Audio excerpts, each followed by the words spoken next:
This woman doctor, through her own negligence, caused the death of a newborn baby. She secretly swapped a dead baby with a newborn who was alive. She was in a state of inner turmoil. She panicked and switched ankles and positions of the two babies, but just as she had done so, she was just relieved when a nurse suddenly came in and saw the scene. The lady doctor's heart thudded. She pulled the nurse aside. She begged her to keep this a secret. She had no choice but to do so. It turned out that just yesterday, the doctor was supposed to be on duty to look after the newborn, but she had gone out on a date with her boyfriend. She had even gotten drunk, and that's when a newborn baby suddenly developed breathing problems. The nurse noticed. The nurse found it and contacted the doctor, but couldn't get hold of her. It wasn't until the next evening the female doctor saw the nurse's message and rushed back to the hospital to save the baby, but it was already too late. The doctor panicked because the dead baby was not her best friend's child and the sole heir to a top-tier family. She immediately called her father, who was also the hospital director, asking him what to do now. The father thought for a moment. He had an immediate plan. The father said that he was going to switch the baby with another one. He also said if the chairman of the Zaybest knew about it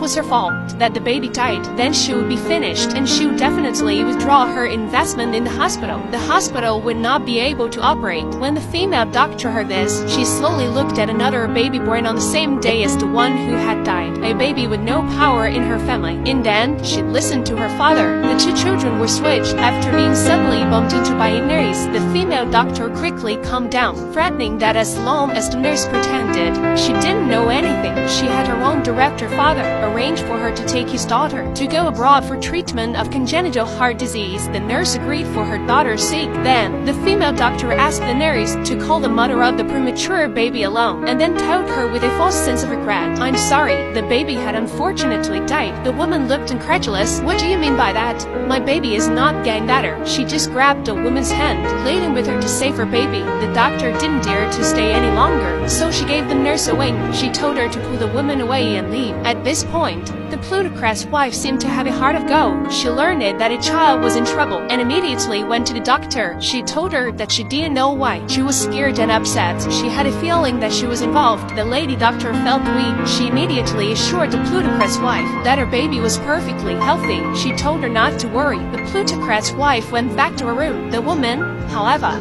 held her baby in her arms in grief. She wouldn't let go. Finally, it was only after the nurse persuaded her, she accepted the fact that a child had died. Then she sent the child away in a state of distress. The next day, the woman suddenly remembered she had seen the female doctor rushing back to the hospital in a drunken state. She looked very distraught. It was clear that she was on duty that night. She'd come back drunk. She looked so desperate. Could it be that my baby was then?